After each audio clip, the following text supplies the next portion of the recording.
Let's jump into it. All right, folks, first off, look, a new movement is underway to fix American health and maybe fix our internet while we're at it too, especially some causes of childhood chronic disease.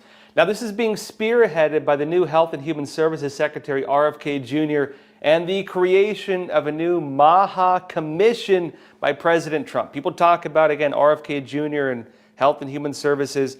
The RFK commission is the big one. Also, meanwhile, Kash Patel has now been sworn in as the director of the FBI. You might have seen also Dan Bongino, podcaster, former Fox, with them. He's also now the deputy director of the FBI. And we're now seeing some of the first moves of Kash Patel in the FBI and is kind of moving to do there. Also, in other news, folks, a bomb threat recently shut down the Kennedy Center. The threat appeared to be aimed at Shen Performing Arts, and this incident is exposing the Chinese Communist Party's actions on U.S. soil to export its transnational repression. I'll be talking about these stories and more today, so let's get started. Now, first of all, the new MAHA agenda is rolling out. A new movement is underway to fix some of the causes of childhood chronic disease. This is being led by Robert F. Kennedy Jr., Secretary of the Department of Health and Human Services.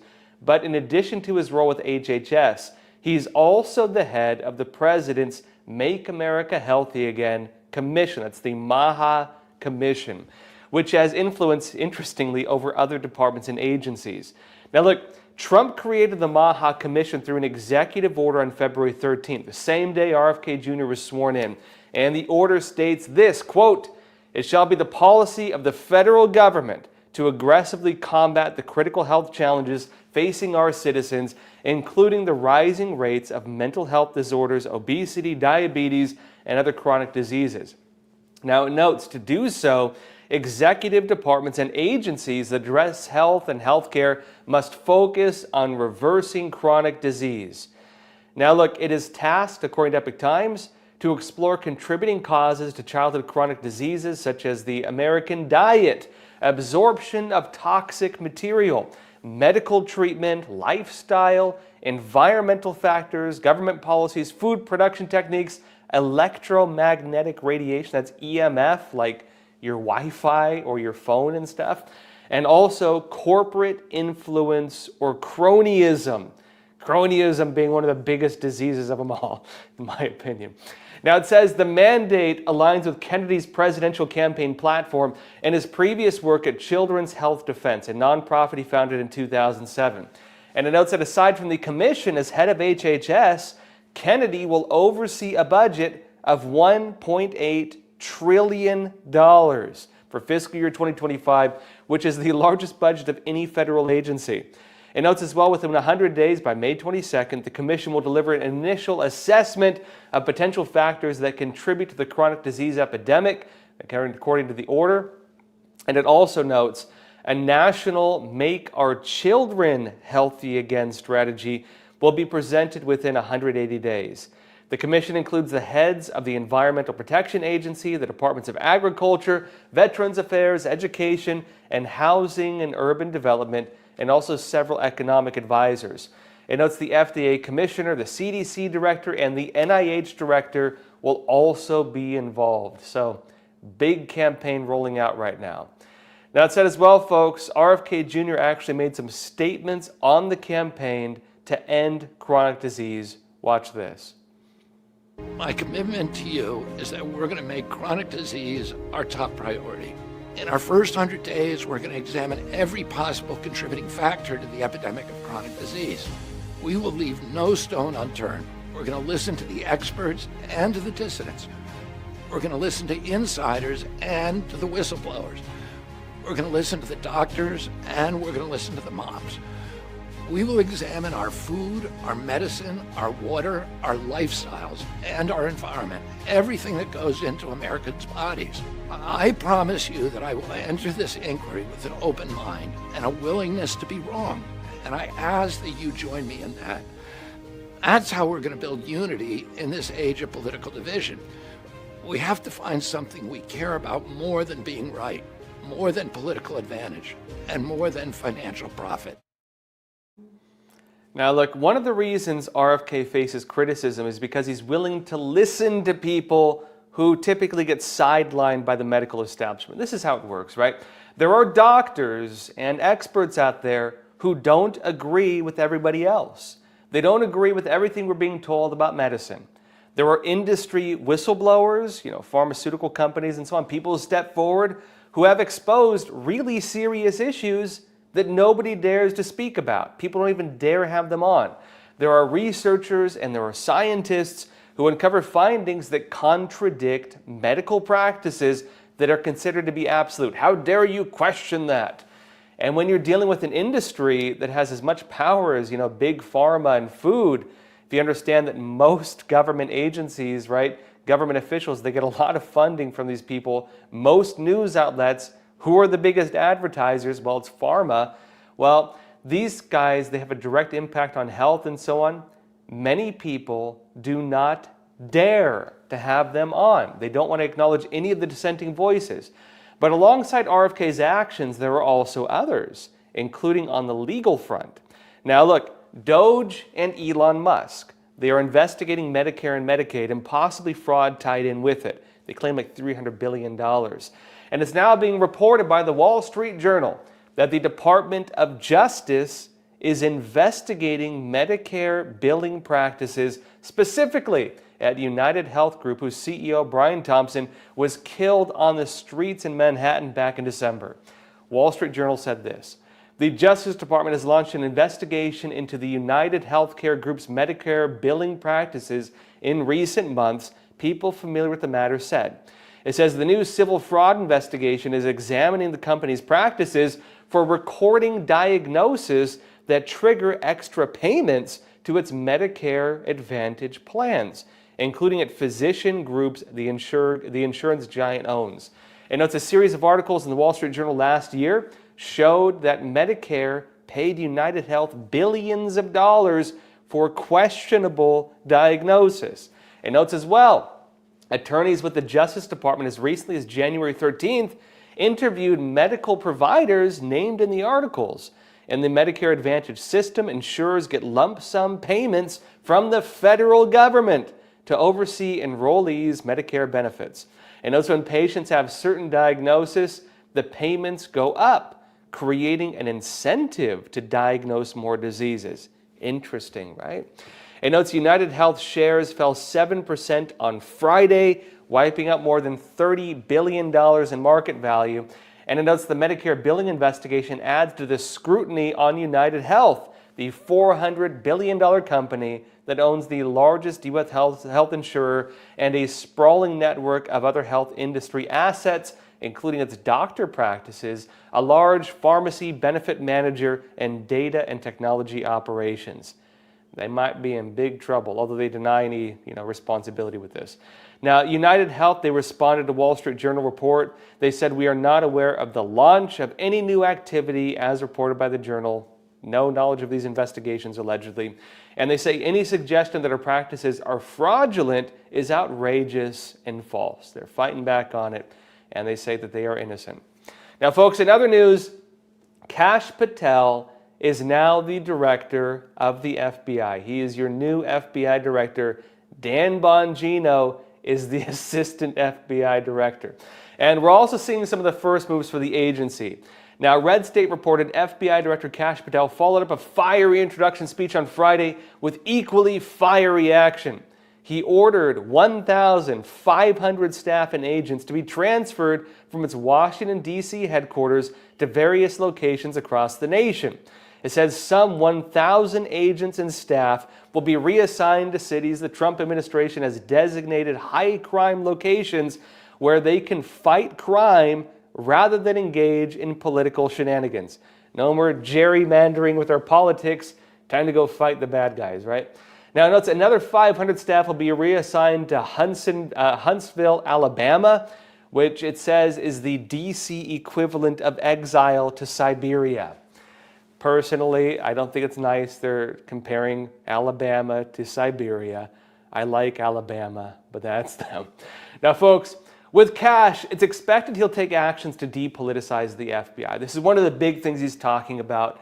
This move seems in line with it. He has suggested before he wants the FBI agents out on the streets investigating crime especially the kind of crime plaguing most Americans, not the political stuff. He wants fewer agents sitting around the office. And look, when he comes to the FBI on the, this comes basically, he's entering an FBI that has been investigating Donald Trump, that has been targeting the people around Trump, that has been going after the Jan 6ers, who, again, it turned out around 5,000 of them, because they did an actual, a survey on this, around 5,000 of them played some role in the January 6 cases. That is all now being rooted out, allegedly, from the agency. And Kash is going to play an important role, not just on ending what Donald Trump refers to as the weaponization of justice, but also on restoring public trust and public faith in the FBI. And in addition to this, Kash Patel could also get named, it's happening right now, the head of the ATF, the acting head at least. And that's at least according to CNBC, which cited unnamed sources. It said this. It said, new FBI Director Kash Patel is expected to be named the acting head of the Bureau of Alcohol, Tobacco, Firearms, and Explosives, a Justice Department official said Saturday. ATF is a separate agency with about 5,500 employees and is responsible for enforcing the nation's laws around firearms, explosives, and arson. Firearms, like the ones that may or may not have fallen off your boat while fishing, and arson, like the suspected things happening in California. Now, look, among other things, it says it's in charge of licensing federal firearms dealers, tracing guns used in crimes, and analyzing intelligence in shooting investigations. And notes the news comes days after Attorney General Pam Bondi fired the ATF's top lawyer. They've been firing a lot of them, by the way, including the military. And it's that Bondi said in a Fox News interview Friday, she fired Chief Counsel Pamela Hicks because the agency was, quote, targeting gun owners. And as that Hicks, who spent more than 20 years as a Justice Department lawyer, said in a social media post that being ATF Chief Counsel was the highest honor of her career. And then it was ended. Now, folks, also in other news, on a related point to this, bombs, a bomb threat recently shut down the Kennedy Center. That's, again, one of the major theaters in Washington, D.C. The threat appeared to be aimed at Shen Performing Arts. It's a New York-based performing arts company that shows what it describes China before communism. And the threats against the performance, it's becoming a pattern. The CCP has it in for them, and they're even targeting them on American soil. Shen is being increasingly targeted with bomb threats and death threats. Even members of Congress who have supported Shen are now facing death threats. And a lot of people believe, including Shen they believe this is coming from the Chinese Communist Party. This follows leaked documents from China that revealed Xi Jinping, the head of the CCP himself, gave orders a couple years ago to have CCP agents attack Shen the Epoch Times, and their religion Falun Dafa outside of China. They're trying to export their human rights abuses and shut down dissent from abroad. And in light of the threats, Shen is now calling on the U.S. government to investigate. This is ABC on the recent incident. Developing tonight, D.C. police giving the Kennedy Center the all clear after people were evacuated due to a reported threat.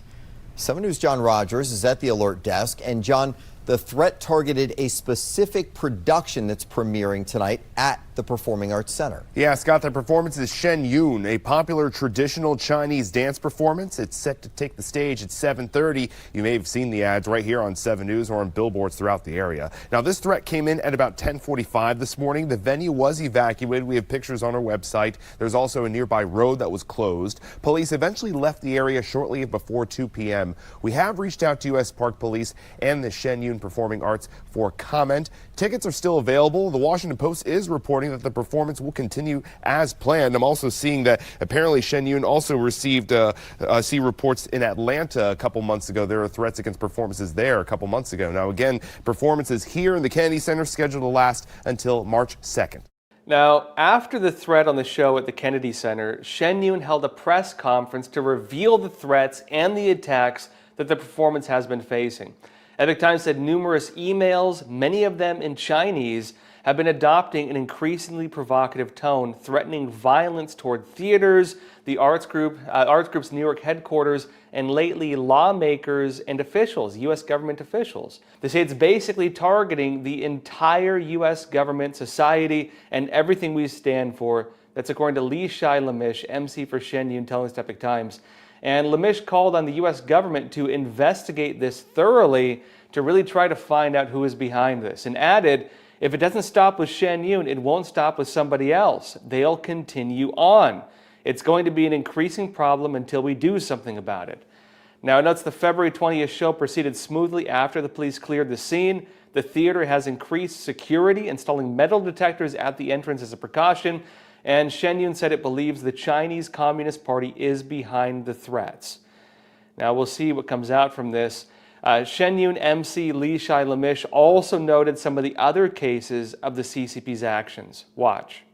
The other thing that they were doing from the very beginning is they would have diplomats, in quotation marks, ambassadors, consul generals from their embassies and consulates around the world, visiting the theaters where we were scheduled to perform, and calling them, writing or knocking on the doors, telling them to cancel the show, or this will be detrimental to China-US relations, China-Germany relations. They will not allow performing arts companies from China to perform there anymore. There will be economic repercussions, thinly veiled threats the entire time. We have copies of multiple of these letters. I have them here as well. Often the theaters would push back, especially in the United States. I remember in Little Rock, for example, the manager said, this is the US, you're not going to tell us what we can and cannot perform.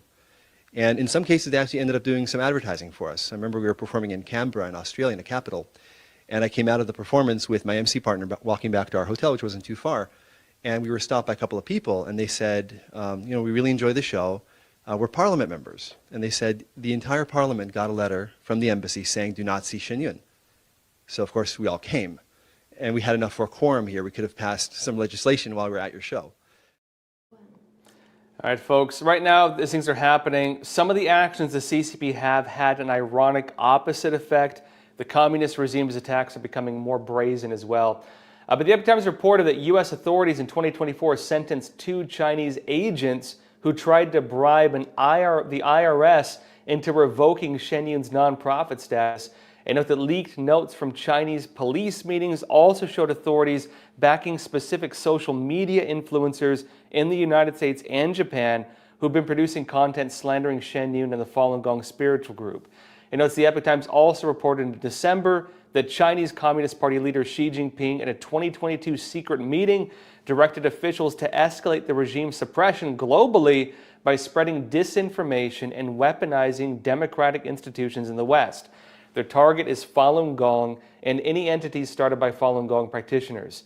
And it notes that Shen Yun, founded in 2006, with one of its goals being to highlight the human rights abuses Falun Gong practitioners face in China, would fit the bill. Now, look, folks, the incident and other threats against Shen Yun are also drawing more attention from U.S. authorities. Lance Goodman, congressman from Texas, he wrote this on X. He said the Chinese Communist Party has a shameless history of targeting Shen Yun with bomb threats globally. Yesterday's baseless bomb threat at the Kennedy Center was yet another attempt to intimidate. CCP sabotage efforts will not prevail. Shen Yun will continue to showcase authentic Chinese culture free from communist influence. Now, folks, look, the issue of CCP spies in general, it's also coming more into focus. This includes Chinese Communist Party information warfare, the theft of trade secrets, but also the CCP trying to export its human rights abuses abroad, something referred to as transnational repression, with issues like, for example, the Chinese Communist Party's secret police stations they found in New York and other places, even across the United States. Daily Wire said this. It said threats of Chinese espionage to the United States have increased over the last 4 years. According to a threat snapshot conducted by the House Committee on Homeland Security, first shared with the Daily Wire. It said the snapshot documented more than 60 reported cases of Chinese-backed efforts to take military secrets, steal trade information, and conduct transnational repression operations. The committee blasted former President Joe Biden and his handling of China, but said it was optimistic that the Trump administration would do more to counteract Beijing's influence, and said, quote, The PRC, the Chinese regime, has gained significant ground in its information war on American soil over the last 4 years. That's according to committee chair Mark E. Green, Republican from Tennessee, telling us to Daily Wire, and added, if you think the U.S. military and our government are the only targets of the Chinese Communist Party, think again. The shadow of Beijing's malign influence falls upon American businesses, university campuses, and the critical infrastructure we rely on, not to mention those on U.S. soil who dare to speak out against the CCP.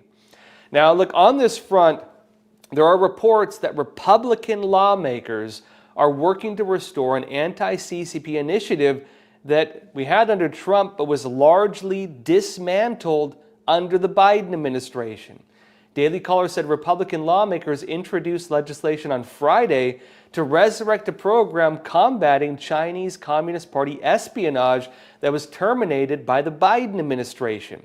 If adopted, the Protect America's Innovation and Economic Security from CCP Act will establish a CCP initiative in the Department of Justice's National Security Division to curb spying from Beijing on U.S. intellectual property and academic institutions, according to the bill first obtained by the Daily Caller News Foundation.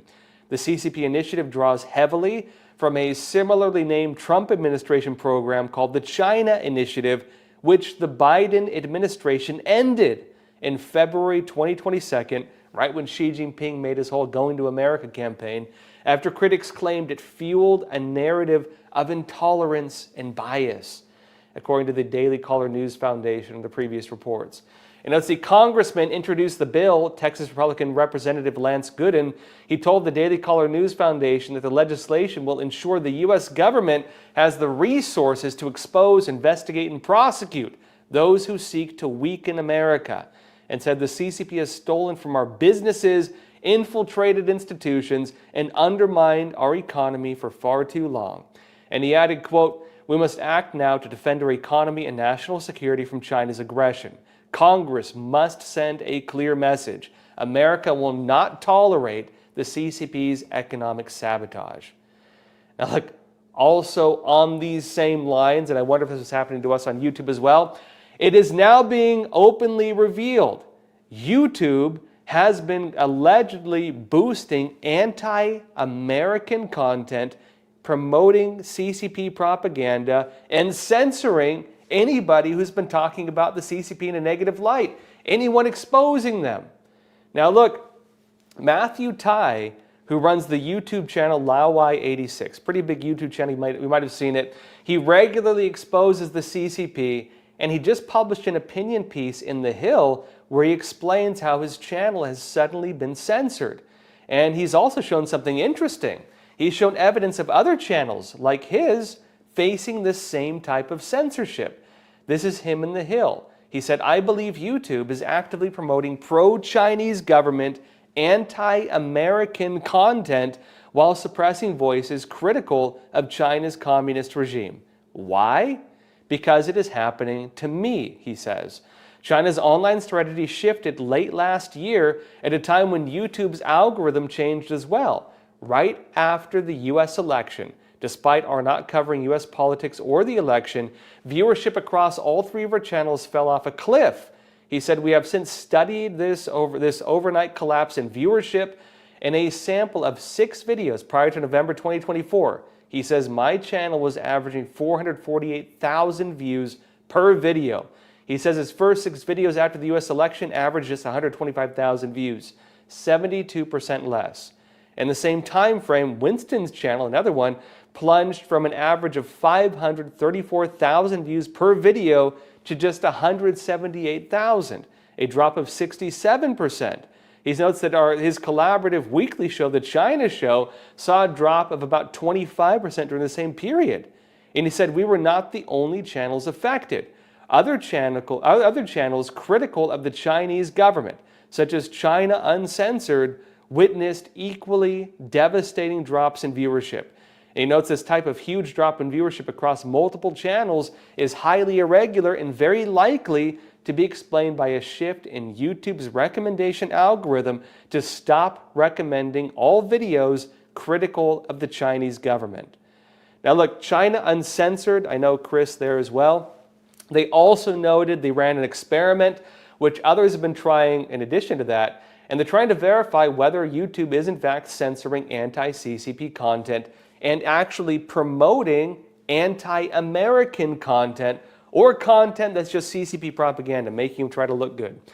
Now, Chris Chappell, China Uncensored, said this. He said, so I did one of these tests trying to do an anti-US title and thumbnail, and sadly, as it did for him, the YouTube algorithm made this one of my most successful recent videos after the November downturn.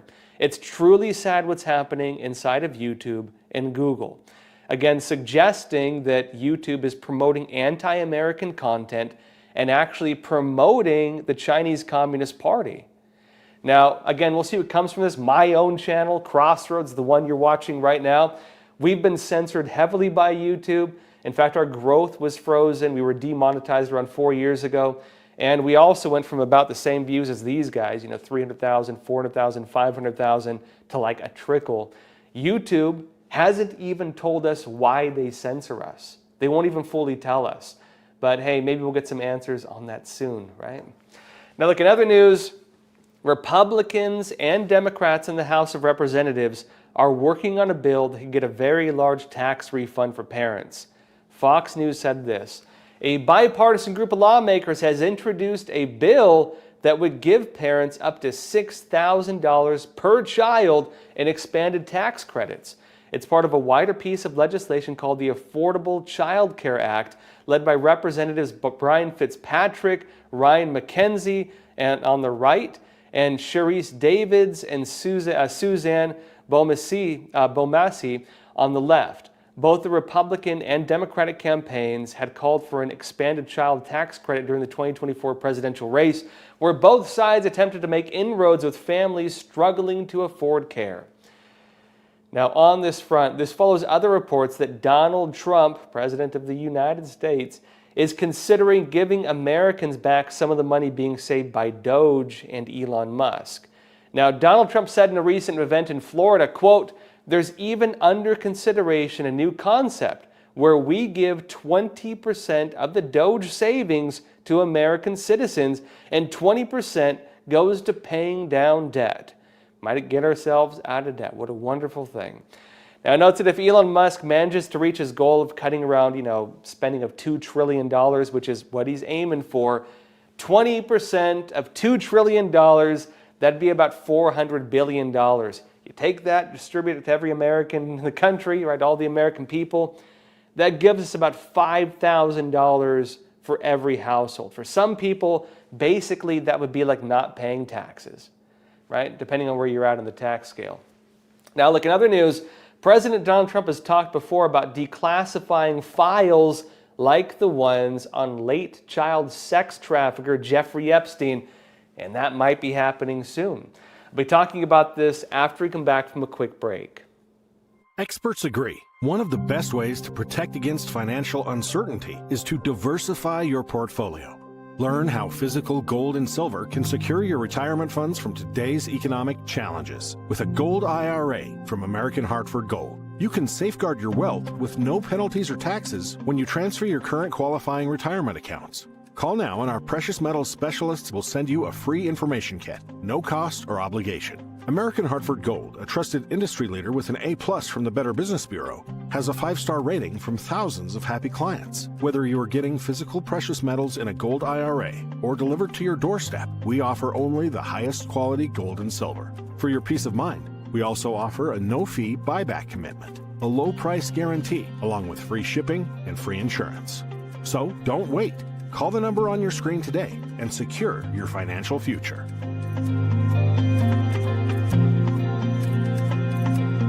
All right, folks, let's talk about it. Jeffrey Epstein and all the files. People are saying, we know about Jeffrey Epstein, of course, convicted child sex offender. He had Epstein Island, the Lolita Express, that creepy building with like the blue and white painting on it. Well, people have been asking, we know about Jeffrey Epstein, we know about his convicted partner, Ghislaine Maxwell. What about his clients? Well, guess what, folks? President Donald Trump talked before about declassifying files on, Jeffrey Epstein, also on the JFK assassination and more. And we could actually be getting this information publicly now. Attorney General Pam Bondi, now the head of the U.S. Justice Department, she's saying she is right now, as we speak, reviewing the files on the clients of Epstein and also the assassinations of JFK and Martin Luther King Jr. Watch this. This is something Donald Trump has talked about. The DOJ may be releasing the list of Jeffrey Epstein's clients. Will that really happen? It's sitting on my desk right now to review. That's been a directive by President Trump. I'm reviewing that. I'm reviewing JFK files, MLK files. That's all in the process of being reviewed because that was done at the directive of the president from all of these agencies. So have you seen anything that you said, oh my gosh? Not yet. Now look, I guess we could soon be getting some answers on the whole long list of things, right? Again, people have wondered, well, we know that Jeffrey Epstein was convicted for this. We know Ghislaine Maxwell was convicted for this. You might remember the judge in the Maxwell case refused to make the information public, saying that it was basically too much for people. We weren't ready for it. Well, I think people are ready for it, and we could soon find out. Look, if you are convicted of trafficking children for sexual use of millionaires and billionaires and big influencers all around the world, how is it that they could convict them, but nobody who were the clients? Who are the clients? What are the names? We could soon find out because Pam Bondi is saying she's going to publish it. So folks, get ready for that, and we'll also see whether that means they're going to actually go after these people. I would assume if they publish it, we might see criminal charges as well. So stay tuned for that. Again, we'll report things as we're going forward. That said, folks, hit the like button, leave a comment. Let's jump into some questions. Let's see here. First question, Sandy Sefkick, you're saying MFAA, make food affordable again. Yeah, I want to know what happened to all the eggs, personally. Where'd the eggs go? Is it really because of bird flu or is it something else? I've seen mixed reporting on it. I've seen some people saying that it was kind of a misdiagnosis and then they basically killed a bunch of the chickens and they were, again, destroying a lot of chickens because of that. I've heard as well that it's legitimate, that in fact they were infected, it was a problem, and we're having a shortage because it's real. I don't know which it is, but I do hope it's investigated and we get some clear answers on it. Martin McKenzie, you're saying ATF has the same political problem as the FBI, the CIA, etc., etc. I want to see the politicization of the deep state addressed and ended. This is unfortunately one of the things we've been seeing in this country. It does seem, and I've talked to people, I was just at CPAC, case in point. I was just at CPAC. You would be shocked how many people who are currently getting positions in the Trump administration, how many people who are in the grassroots movements, how many, in other words, active Republicans and conservatives were prosecuted, investigated, or targeted with hit pieces. Almost every person I talked to had been targeted. And look, case in point, if you were to go to the DNC, if you were to go to one of the big Democrat conferences and talk to every person there, what do you think the chances would be that every person you talk to had been investigated by the government, prosecuted in some way, or again attacked by like fake news hit pieces all across the media? Very few of them. Very few of them. And why is it you go to a Republican conference and almost every single person has a story like that, either themselves or the people around them? And this is one of the reasons why a lot of Republicans are saying we're victims of the weaponization of the justice system, that they've been targeted politically, that they believe that their political views are what are leading to a lot of these attacks, investigations, and convictions. And many people you talk to as well, they have interesting stories. How they believe evidence was falsified, how they say they were totally innocent, how the media, like New York Times and other like scummy outlets, stretch things, misrepresent things, misquote things, really terrible practices like this. And you don't really see it until you become a victim of it. Until you experience it personally, you can understand it a bit, but until you see it firsthand, it's really hard to understand how they lie. It is such a dishonest, disingenuous, and corrupt system when it comes to, again, these hit pieces and attacks. And I do believe that Trump and many people around him, I believe they understand this because I believe they've also been victim of this. And I think that's also why they're making it such a big issue right now. They understand the corruption that has found its way into the establishment that attacks, investigates, and prosecutes people based, it seems, on the foundation of their political views. And remember, on that front as well, Trump is, again, one of his day one orders is investigating what he calls the weaponization of justice, not just within all the government agencies that have any involvement in, code enforcement or investigations, but also when it comes to the intelligence community, where they also investigating, identifying, targeting people politically. We will find out. That's all in the works right now. Ashley from California, you're saying health insurance costs won't be as bad if we're all much healthier. Yeah, and that's one thing too that they're saying, because look, you have, for example, okay, I'll probably get into this tomorrow because it's a whole big issue. Trump's talking about his one big beautiful budget, right? The one big beautiful budget. And when Trump is talking about his budget, what else is he talking about? Well, they're saying they might not get the whole thing done. It might be 2 budgets, it might be even more budgets, right? But on the budget front, one of the criticisms of the part they're having some trouble getting past is that they're saying it will affect Medicare and Medicaid, that there's a smaller budget for that. The Trump side, basically, a lot of Republicans, they're arguing, yeah, it's a smaller budget, but if Americans are healthier and if we root out fraud from Medicare and Medicaid, the money you need will be lower. You won't need as much money. And so it seems they're kind of making the budget around the idea that Americans will be healthier and around the idea that they can root out fraud, which will mean the money actually goes further. Seymour Butts, thank you for being here, Seymour. You're saying if the left can change the names of illegal immigration to undocumented alien, change genders and all that, I have no problem with Trump changing it to the Gulf of America. At least it makes sense. Yeah, seriously, right? Who owns it? Right? Who secures it? Who runs the military operations to make that safe? Well, now America is, apparently. And yeah, maybe the Gulf of Mexico now identifies as the Gulf of America. I think it identifies as the Gulf of America now, so you have to call it by the right name.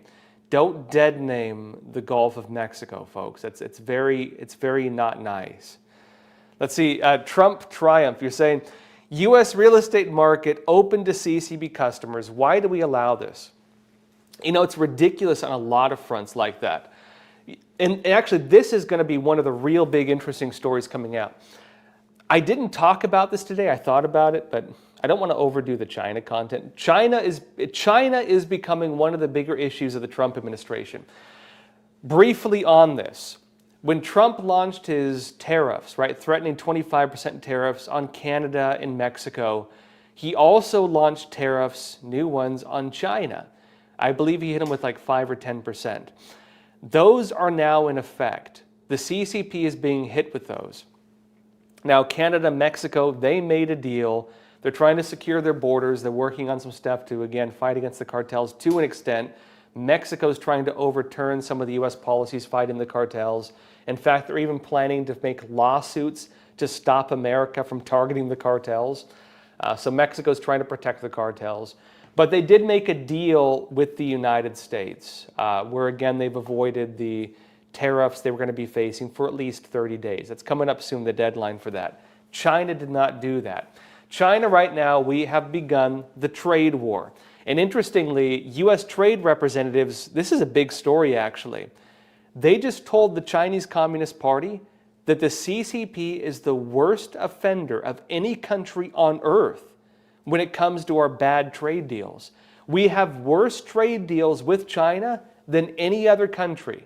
They rip us off worse than Canada. They rip us off worse than Europe. They rip us off worse than anybody And they deny us access. They regulate our companies like crazy. They target us. They sanction our officials if they even talk about human rights. For example, Secretary of State Mark Rubio, he is sanctioned by China because he talked about human rights issues and other things. Ridiculous. Now, on that front, Donald Trump, as part of his new negotiations on trade, he is saying he's going to renegotiate all of our trade deals, and what he wants is reciprocal tariffs, reciprocal deals. If we trade at a $300 billion deficit, we're going to recover $300 billion. If we lose a certain amount every year, we're going to balance our trade so we no longer lose money. If we're trading at a loss with you, get ready to lose that money right back, because Trump is saying that's going to happen. And they're saying that China is the worst country we have trade deals with. They're going to make it so that if China wants to send TikTok here, they're going to have X there.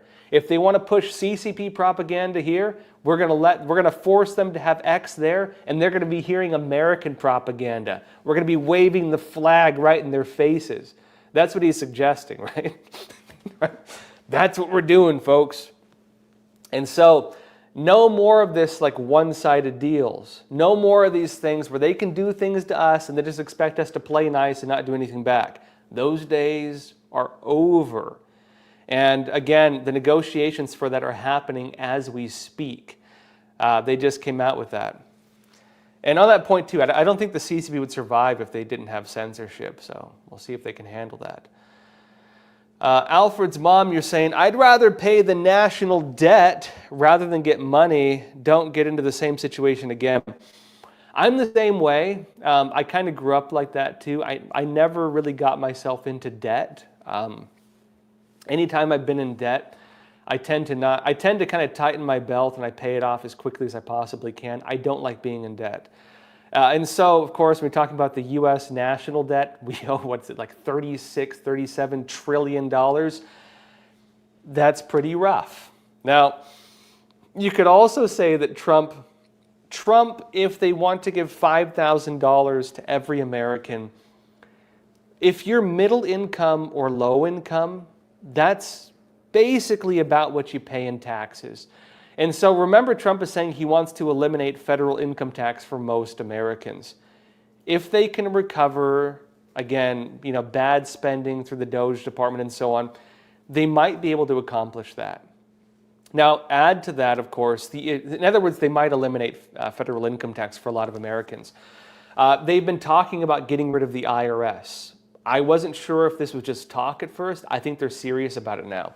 They're actually talking about getting rid of federal income tax and getting rid of the IRS. Now, they're also going to be looking to use tariffs as a way to pay off our debt and as a way to rebalance our budget. And if America can really use tariffs like that, it's possible we could, tear down our debt quite a bit also. Now, on that front, the other way to think about debt is you pay down your debt, your money goes a lot further. Our national debt, just paying interest on it, is about equal to the Defense Department budget. A large amount of your taxes, they go to nothing else other than paying interest on debt, which is shocking. When you go and file your taxes at the end of every year, a good chunk of your taxes is not going to schools, is not going to police or fire departments or building roads or anything like that. A large chunk of what you're paying is just going to pay the interest on debt, which is all the people who decided to buy up U.S. debt. Now, on another point, briefly on this, a lot of people ask about, well, what about getting free health care? What about free health care? Why can't we be like the Nordic countries, as Bernie Sanders always says, the Nordic model, right? Let me tell you something, folks. America, based on GDP and the amount of money we spend on health, we spend more money than they do, and we have worse health care. Why is that? Why is it that the United States, through the federal government, we pay more on health, but we don't have a decent system for it? Personally, I think private systems are extremely more effective than government-run systems. If you want to see a broken system, look at Canada and how, single payer works for them. I know the line's a bit long, but have you considered suicide, eh? You know what I mean? That's what you're going to get there, basically. Same thing in the UK. But why is it that America, we pay more on, again, healthcare, even from the federal level, but we have one of the worst systems in terms of costs and so on? Why is that? I think that should be looked at, because the amount of money we pay into it should not be getting us that back. And so when they're investigating this, when they're looking into it, that is also one of the big issues with it. Anyways, another question here. Enthos38, you're saying, Josh, a local police officer was talking about going to China on a cultural learning trip. Yeah, they do that. You're saying, have you heard anything about these types of trips for police? Yes, I have, unfortunately. The Chinese Communist Party started this initiative. That particular initiative, I believe, is run through what's called it's the Ministry of State Police. There's the Ministry of State Security, which is, their spy organization. The Ministry of State, the MSP, Ministry of State Police, I think it is. That's the one that's the same branch of the CCP that runs the secret Chinese police stations. The Chinese Communist Party has started a global campaign to try to subvert police in different countries. In that particular program, they do police exchanges, they do police trainings, and they do other programs where they will even send Chinese agents to go to different countries and basically teach them how to do this stuff. Yeah. So anyways, Tommy Dwayne, yeah, sorry, a local Canadian. Thank you for complimenting my accent there. Anyways, this is a big issue. And on this front too, one of the reasons why I talk about this stuff so much is because this is how my career started as an investigative reporter. Some of you watching the show for a while know that since back to 2008, I was actually a summer intern in New York for Epoch Times, and it was still really new. And I accidentally uncovered one of the Chinese Communist Party's biggest spy operations, which is the United Front. And I've kind of unintentionally become one of the main experts on that. So anything dealing with Chinese infiltration, Chinese subversion, secret police stations, I've been talking about this since 2008. And so, any issues like this, of course, I like to cover because it's one of my main issues, of course. But on that point too, from Enthos38, the issue of China, the issue of the CCP trying to subvert global policing, there actually has not been a lot of coverage on this. This is one of the latest initiatives of the Chinese Communist Party that's getting very little attention from lawmakers. But I do believe this is a big issue because they're inviting police, even in the United States, to become part of these part of these programs as well. Jerry, you're saying, when you try and shut something down like Shen Yun, it can backfire. Like the old saying goes, no such thing as bad press. Yeah, ironically, actually, and this is something a lot of the Shen Yun team was saying as well, like Li Shai-Lamish, right? And he was doing the press conference. Ironically, when the Chinese Communist Party sends letters to like government officials telling them to not go see Shen Yun, they do this in Australia, they do it in the United States, they do it in Europe, they do it everywhere. A lot of Western officials just get irritated by it and they go see Shen Yun. And so actually a lot of people end up going who might not have gone to see it otherwise because the CCP does that. But on the other side of it, the CCP and its actions unfortunately are effective in some countries. I know even in some parts of Europe where governments have very close ties to the Chinese Communist Party, Shen Yun has trouble booking theaters. In South Korea, the CCP has massive influence. South Korea, you have a lot of government officials who even just publicly say the Chinese Communist Party basically told them to not let Shen Yun in. There are some who publicly talk about this. And so, unfortunately, it is effective in some countries, not so much the United States. But the big stuff we're seeing, and this is one of the reasons why I think the story is so big. We're talking about Shen Yun being targeted by the Chinese Communist Party. Yes, you could say, well, doesn't Epoch Times, support Shen Yun? Yeah, we do. We've been sponsoring them from the get-go. We are a show sponsor of Shen Yun. And also Shen Yun and Epoch Times were started by Falun Dafa practitioners, right? It's about, again, mainly to expose the persecutions in China, but of course have grown quite a bit since then in their missions, right? Shen Yun trying to revive the classical arts, Epoch Times trying to bring some integrity back to the dang news industry. But when it comes to these attacks and what the CCP is doing, it actually does have a lot of importance for people who might not care about this kind of stuff. And here's why. When the CCP, well, you should care about it, frankly, right? These are attacks on American media and an American performing arts company. And this is the CCP becoming brazen, infiltrating our politics, infiltrating our government, manipulating our legal system, manipulating media, manipulating social media, using its different branches to try to shut down American companies. Yes, it's us being targeted right now, but if the CCP can make this a working model, they'll use it against other people. And so we're kind of like the canary in the coal mine here. You know what I mean? We're the ones taking the brunt of it right now. They're not going to win, but if the CCP manages to make this work, they're going to target other people using these same methods. If they can make this work, they're going to keep going with it. And so this is really important for the U.S., really important for like the entire Western world, I'd say. But folks, that said, it's getting late in the day. Again, I'm in Texas right now. I'm at the NRB conference. I need to head over to the conference. Thank you so much for being here. Thank you for being patient despite all the connection problems we've had today. So thank you so much. And folks, that said, join me again tomorrow, 10:30 a.m. Eastern Time. We figured out what's all the problem with the camera, so we hopefully won't have problems like this tomorrow. So join me again. All right, folks, that said, again, share this video, give us a like, and as always, please take care of yourselves, stay informed, and stay free. Thank you.